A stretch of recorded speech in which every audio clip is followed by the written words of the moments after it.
Villa get a huge win for their hope for the top four, maybe even the Champions League spot in 5th place, which is a big win. Morgan Rogers getting involved in the goals as well as his game. He's been absolutely phenomenal for Aston Villa. I think Aston Villa's attack is one of the best in the league. I've spoken about it many times. Malen as well has been an underrated signing. Another one that just comes into this team and is one of the best strikers since January from Aston Villa, and one of the most key parts for them. But for Aston Villa, this is a humongous win, not only because against Nottingham Forest, a team that sits 3rd place and has been incredible this season, but for their Champions League hope, but more importantly as well in their game up and coming against PSG, to give them huge momentum to reverse and beat a good team, where they know that this game is probably going to be the less of their important game to that humongous Champions League game, which is going to be one of the biggest games in their history in some time. But for Aston Villa now, overall this season, I think they're looking absolutely amazing. Their transfer window in January has really shaken them up and made them turn into one of the best teams in the last couple of weeks and months. And what that attack that I've spoken about multiple times, Marco Asensio has been phenomenal, maybe not getting involved in the goals today, but has been phenomenal for the last couple of weeks, months. Rashford's been good, as we all know. Nottingham Forest though, they just need,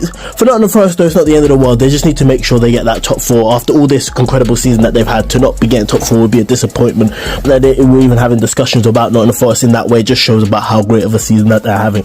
Will Aston Villa get into the Champions League spots? Let me know down in the comments below, and also maybe give your predictions to that Champions League game against PSG. What do you think is going to happen? Let me know.